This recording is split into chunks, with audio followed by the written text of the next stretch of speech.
ஆவியே துணையாய் நீர் வருவீர். இறை வல்லமையும் இறை ஞானத்தையும் நிறைவாய் என்னில் பொழிந்தருள்வீர். இறை வல்லமையும் இறை ஞானத்தையும் நிறைவாய் என்னில் பொழிந்தருள்வீர். வாரும் வாருமே என்னில் நிறைவாய் வாருமே. வாரும் வாருமே என்னில் நிறைவாய் வாருமே. பிதாவே பிதாவே, வாக்களிக்கப்பட்ட தூய ஆவியை எங்கள் ஆண்டவராகிய இயேசு கிறிஸ்து வழியாக அனுப்பியருளும்.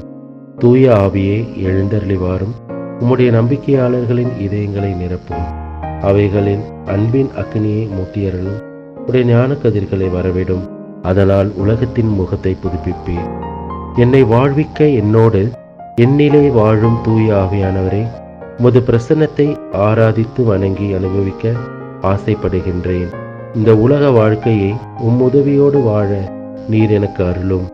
ஞானம், நுண்மதி ஆகிய 2 கொடைகளையும் நான் இன்னும் ஆழமாக புரிந்து கொள்ளவும் அவைகளை பயன்படுத்தவும் எனக்கு உதவிடும்.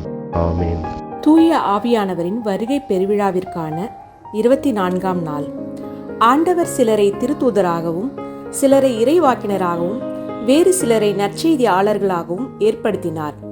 திருத்தொண்டாற்ற இறைமக்களை ஆயத்தப்படுத்தவும் கிறிஸ்துவின் உடலை கட்டி எழுப்பவும் இவர்களை அவர் ஏற்படுத்தினார்.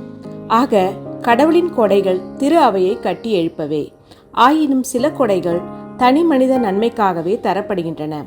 அப்படிப்பட்ட கொடைகளை எசையா 11:2 காண்கின்றோம். அதனால் இவை தனிநபர் கொடைகள் எனவும் எசையாவில் காணப்படுவதால் எசையா கொடைகள் எனவும் படுகின்றன.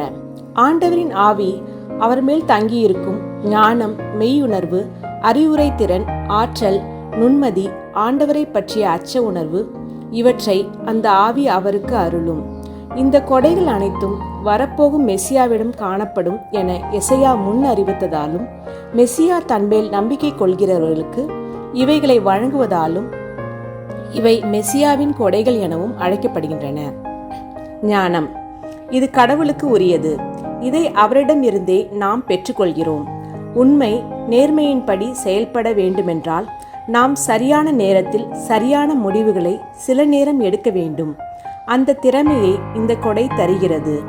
இது எது சரி, எது நல்லது, எது கெட்டது எனும் வேறுபாடு அறிய செய்கிறது.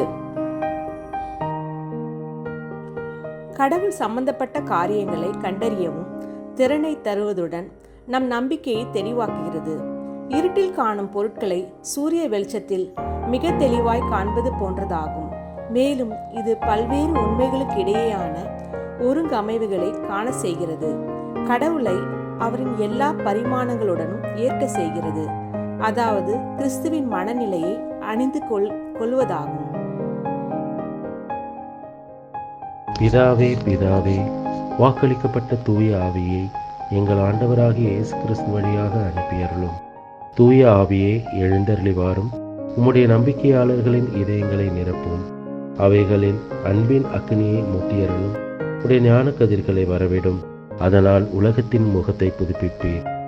என்னை வாழ்விக்க என்னோடு என்னிலே வாழும் தூய ஆவியானவரே, உமது பிரசன்னத்தை ஆராதித்து வணங்கி அனுபவிக்க ஆசைப்படுகின்றேன். இந்த உலக வாழ்க்கையை உதவியோடு வாழ நீர் எனக்கு அருளும். ஞானம், நுண்மதி ஆகிய 2 கொடைகளையும் நான் இன்னும் ஆழமாக புரிந்து கொள்ளவும் அவைகளை பயன்படுத்தவும் எனக்கு உதவிடும்.